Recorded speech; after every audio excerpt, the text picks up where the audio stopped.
Ladies and gentlemen, one of the most interesting elements of the game of chess is the fact that AI is better than any human will ever be, ever. I mean, that's not an exaggeration. AI has completely taken over in terms of being excellent at chess. A human being can start at massive, massive favorite in terms of odds and material. Computer will still wipe the floor with them. And AI is really fascinating when they play against each other, or when they are nerfed and there are different types of bot forms. But in this video, I'm going to give you a major piece of news. Chess.com, among all the other amazing things that they've done over the last 4 or 5 years here in 2023, just developed a new chess bot. A chess bot that is going to be the answer, hopefully in the long run, to Stockfish. Stockfish is the king of chess engines, the highest rated, the winner of all the tournaments. And this bot is called Torch. They called it Torch. And apparently it's already stronger than every other chess bot except Stockfish.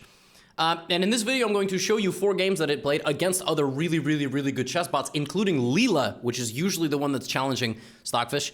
You can read this article. I'll put a link in the description. It's a mix of people. Andrew Grant, who made the Ethereal bot, maybe not made, but worked on. An individual who worked on Koivisto, Berserk, Dragon. Larry Kaufman is a very, very prominent grandmaster, strong chess player, and also a developer. And yeah, it's got a beautiful icon, which kind of looks like the bishop on chess.com. It was done with many open source tools. I will leave all of this technical stuff to those of you interested. And I'm just going to show you some of the games that this bot has played when it was known as a mystery bot. It was playing games on chess.com as a mystery chess bot. The games are fascinating, so buckle up, because these AI versus AI games are always super weird. As always, AI bots are programmed to play a pair of games against each other in a certain opening, right? So it allows them to be creative and come up with really interesting solutions, because otherwise AI versus AI chess would be a draw. They would play the meta line not to lose all the time. The first game, Torch has the white pieces and plays the move d4. Also, one more thing I would like to say. When I make these bot videos, I try to break things down in a way that's accessible to the audience. Probably around 0.01% of you have a massive technical knowledge and understand how computers are programmed, especially chess computers. And you might sit there and cringe at some of the things I say. Please don't be offended. Like the Stockfish developers or the developers of some of these, they obviously know the specifics a little bit deeper. I'm trying to make this interesting and fascinating to people who don't know that stuff, including myself. So knight c3, g6, and bishop f4. So white is playing a Jobava London. d4, knight c3, and bishop f4. We know this. Bishop g7, and white plays queen d2. Preparing for this, very clearly indicating that this is going to happen. And the bot with the black pieces, excuse me, there was no eval bar. The bot with the black pieces, I love this. It's Torch versus Ethereal, and this is Stockfish. Stockfish is watching 2 other bots play going, yes, they are fighting for my leftovers. I don't know why Stockfish is British. c5, a declaration of hostility on this side of the board. And obviously, you know, taking on c5 is a bit dangerous for black, because black has to commit to this. So black is just a pawn down, but is trying to attack white in the center of the board. Stockfish, on a little bit longer thought, likes knight f6. It doesn't like the uber confrontational nature of this move, because you actually invite the knight in like this. Knight to a6, castles, e5. The knight goes to d6, but despite all of this, the position remains relatively balanced. And now Torch plays bishop g5. Actually, there was a human game which went bishop g3, knight c5 in 2015. That's the incredible thing about chess. There was a human game played at the World Championship of Blitz in Berlin 2015. I didn't remember that off the top of my head. I'm not a psychopath. But it was played between Seth Rahman and Romain Edouard, 2 grandmasters. Bishop g5 is an improvement. Black plays f6, attacking the bishop, and now we don't have to wait very long. Torch unleashes all of its savagery in this position and plays the move e3! Disconnecting the queen from the bishop. So not only are you going to lose the bishop, you don't even see the pawn anymore. This is an incredible sacrifice. And it's a massive justification of this move. The bishop was sent out to die. You may be wondering what's wrong with bishop h4. Nothing, just a matter of time. This is coming, this is gonna happen, this is next. This is next. Obviously, I'm not saying the computer would lose its queen. I'm just saying black wants to create an attack. So white plays e3, completely seizing back control of the game. Very simply put, if you take, the bishop comes back, and I have this, I have this, I have a cannon pointed at your king. I'm just too fast here. So you have to take on g5. It's a full piece. A full piece has been given away. But in that brief moment of thought, Torch is smart enough to realize it has incredible long-term prospects in the position. It's an incredible move. In chess, the two most important things are material and king safety. Well, look at the quality of the kings, right? And then after that, it's a matter of piece activity and future prospects. So these pieces have a lot of future prospects. These pieces are a little bit stuck. But it trades. It's down material, but it trades. Why does it trade? That knight is black's only active piece, and black's knight is targeting this, so it just removes it. There is something in chess called superseding concepts. That's what I like to call it. And the point is, you don't want to trade if you're losing. Unless, and that's what chess is, it's unless. Unless trading lets you completely remove all of your opponent's active pieces. Black has no active pieces now. And black's king is about to be opened up. Now black plays g4, simply to prevent the development of the knight and to open up this. You know what's incredible? White just plays king b1. White is in no rush. Sack the pawn, not in a rush to get it back. White is a VC investor in Series A, okay? White is going to get out 10 years from now and hope that white's got a unicorn. White's not looking for a Bitcoin type of investment. Oh, it's hot in the morning, and now by the evening, I got 3 grand, and that's it, I'm out of there. Knight e7. And now white's like, I gotta get these pieces into the game. How do you get the rooks into the game without actually moving the rooks? It's a riddle. h3. Black plays queen c7. White plays queen e2, hitting both pawns. Look at the subtle maneuvering. Black goes here, white takes back. I got news for you. Torch is now no longer down any material and still has all of the benefits of the position. Here comes black, rook b8, finding an attack. Rook to d3. The idea is rook f3, right? Black plays h5. But I thought the idea was, well, the idea, my friends, of rook to d3 was that after black plays queen a5, white would play this, sacrificing the rook. But the attack on the king is decisive. It's insanity what these computers do. They are otherworldly levels of good. Rook d3 was as much of an offensive move as it was a defensive move. It wants to go to b3, but also it's happy to go to f3 and attack as well. Bishop takes g4. The rook is very useful. The queen goes behind the rook. White takes, and plays rook g3, and now we see the rook in action. And despite black being up a piece the entire game, the piece just can't actually be utilized. Queen g5.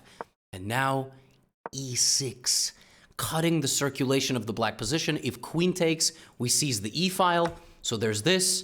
We seize the e file anyway. Rook g4. Putting the rook completely on pre. That rook can be taken by a full battery. But if you take it like this, rook e7, and I win. So, h3, takes, and now a very cool, calm, and collected b3. Style points on the other side of the board, preventing any sort of attack and back rank checkmate. Rook f5, knight takes, and now it's just a matter of cleaning up. And this is a winning endgame. It's a winning endgame because the queen and the rook are going to get to the king, and also the c-pawn is a passer. And it takes a while. These games, obviously, the engines slowly squeeze the life out of each other, and also they don't blunder like humans. It takes a little while, but slowly but surely, black is going to lose all of their pawns, and it turns into this endgame of rook and a million pawns, but the rook is decisive. And even winning in style points at the end, it sacrifices the rook to get king and 5 pawns. And black is just stretched too thin. White walks up to the king, and there's just absolutely nothing to be done. Game goes on. White wins. What an incredible game, punctuated by e3, and a little bit later, the sacrifice of the rook for absolutely nothing. What a win against Ethereal.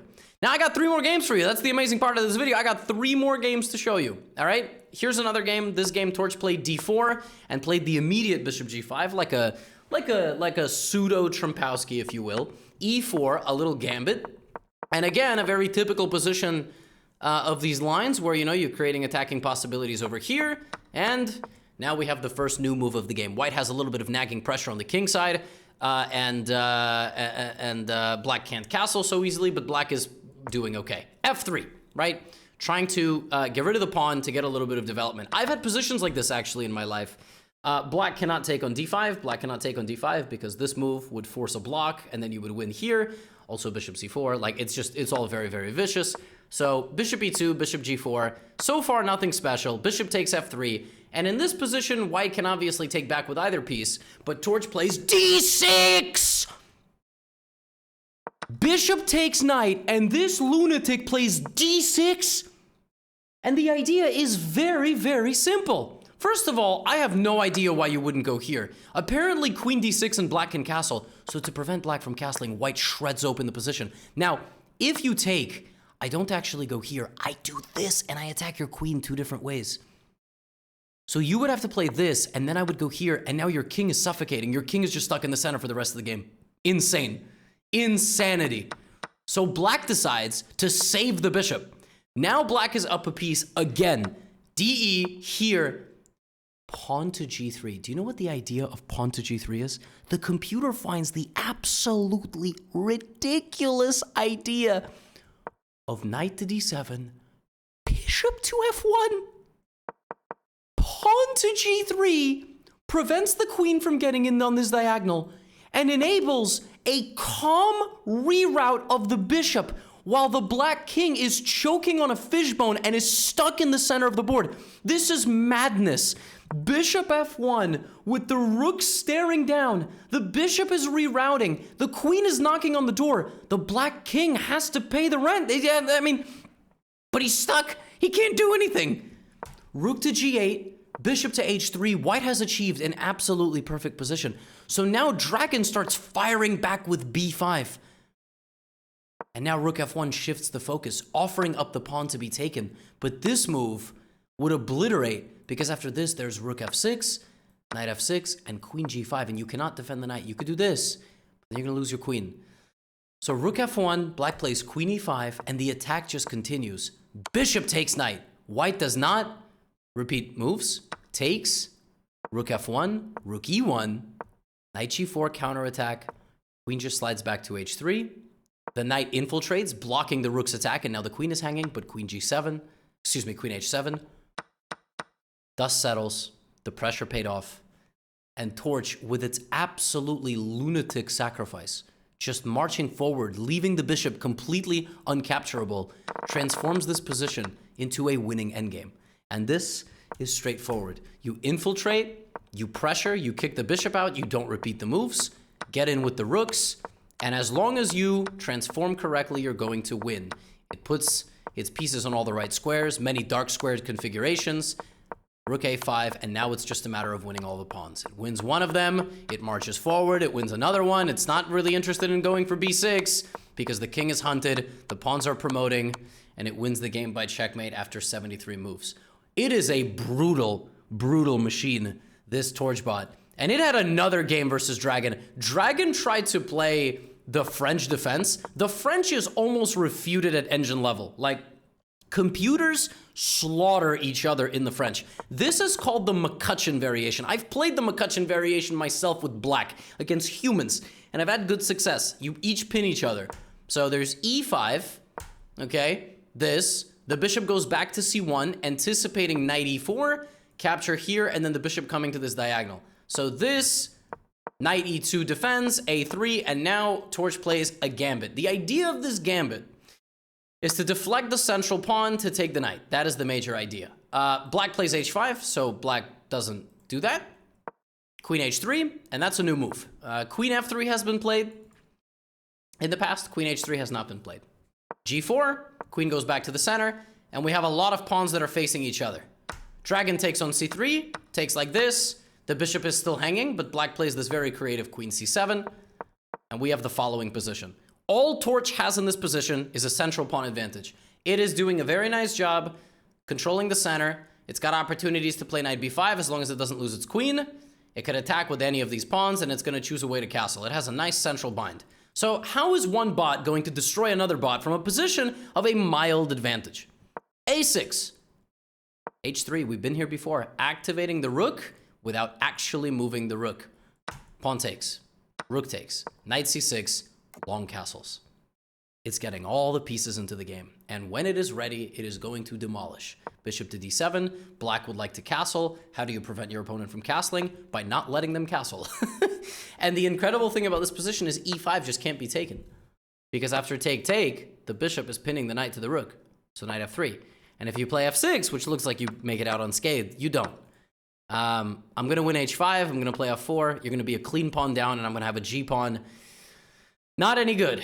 Queen g5, bishop takes d4, a massive exchange, and bishop to a4 as Dragon threatens to checkmate Torch. Now, Torch is rated like 3,600, so Torch saw that by some sort of miracle. And not only did Torch see that, computers play such ridiculously anti-human, anti-positional, anti-logic moves in this position with every major piece that black has active, not that one, black is staring at c2, right? So white needs to focus on this side of the board and try not to get checkmated, all right? Maybe queen d2 to play defense.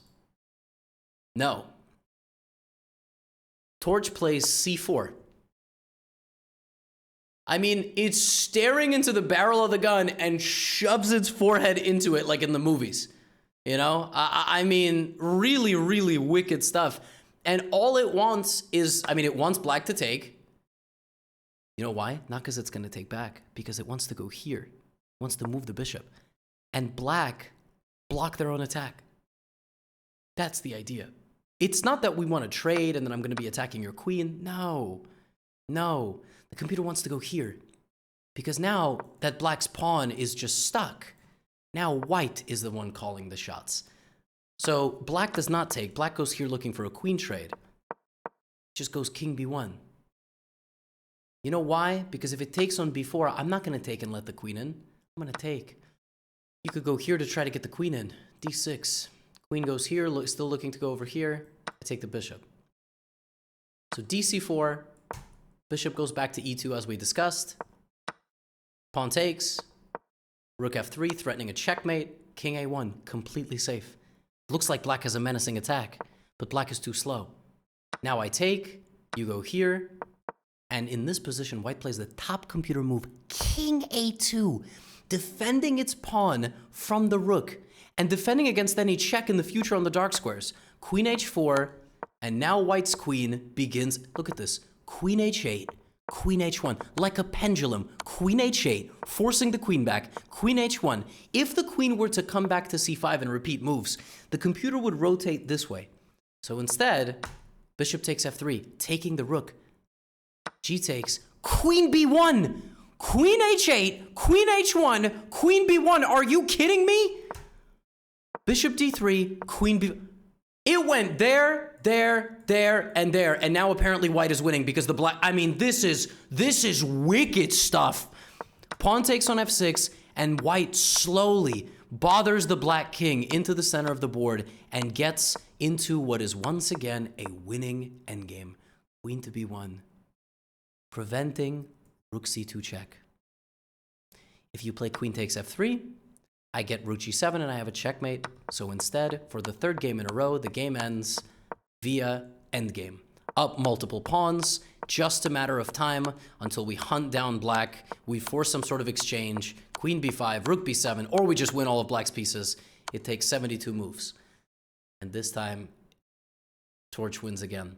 Torch found queen h8, queen h1, sacrificed its rook, rotated the queen the other way, and just launched an attack from there. But if you thought this was impressive, it won another game. It defeated Leela. Leela is no joke. Leela is very clearly the #2 engine in the world. I mean, Komodo is up there.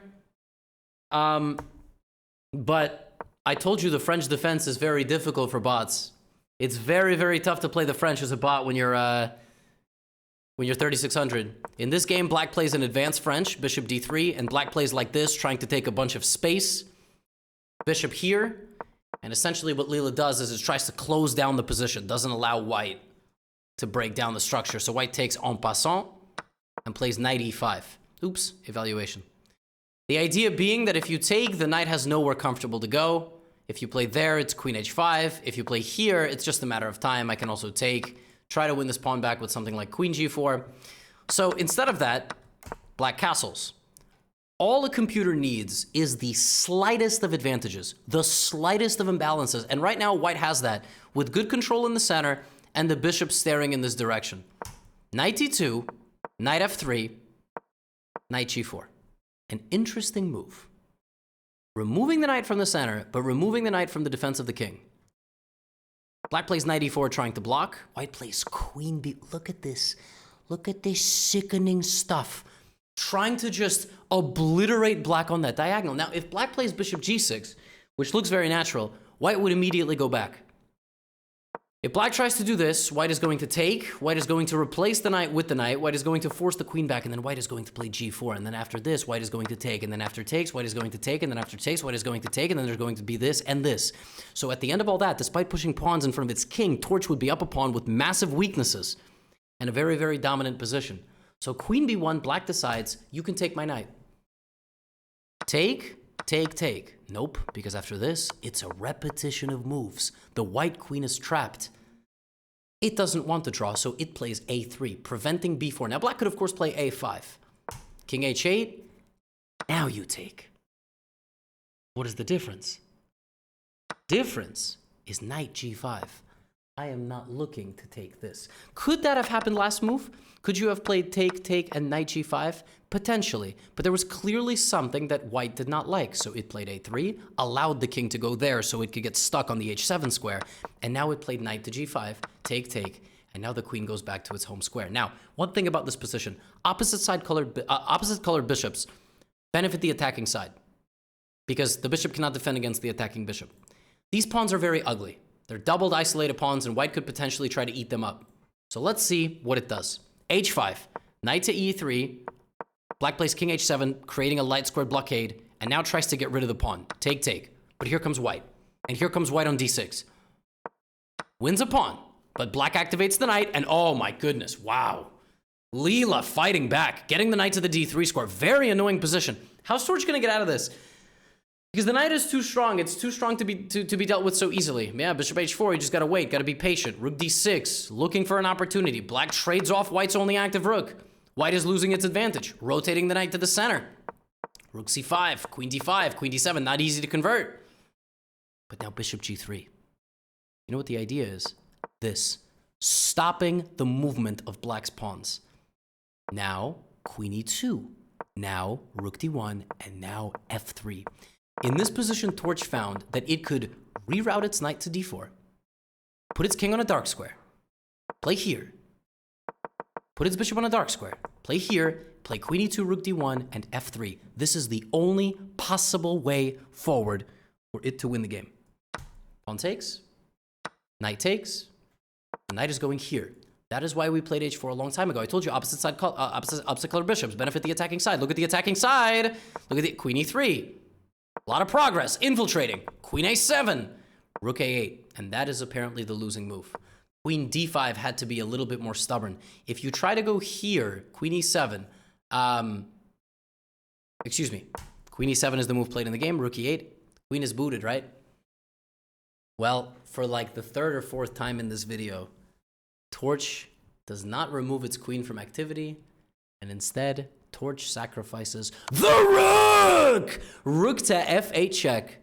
Oh my goodness. It's forcing a full capture, but the knight gallops in. Do you know why this knight got to e6? It's because a little while ago, white played this move h4. Came up with this plan to transfer the knight. White saw something like this happening when white played knight to c2. White's move on move 34 contributes to the move on move 53 because the knight rerouted to f3, used the h-pawn, anchored to g5, and went to e6, and you get a sacrifice with a threat of checkmate. Black has to lose the queen because otherwise it's check, king h7, knight g5, here, here, here, and mate. So black has to lose the queen, and now the queen is going to brutalize everybody. You play b4 because you want to create a passed pawn. You want to create a passed pawn. You're looking to create a pawn imbalance on that side of the board. That's the way you're going to win. Your king is safe. You got to push your pawns. You're not worried about your king too much. Knight d3, not repeating. The pawn is going to be the deciding factor. There it goes. There it goes. It's made it all the way to a7. This is a massive problem. And queen f5 sacrifices the queen to make a new one. But black is still creating some practical chances. But queen b7 threatens mate, forces the rook. The queen still doesn't allow the pawn to push. Queen g2, queen h2. The game is over. Now you're going to hunt the black pieces. Queen f6. That's it. Queen g3, mate. So many incredible sacrifices. Ridiculous queen pendulum that you saw in the third game. A tactical and positional awareness and a very strong sense.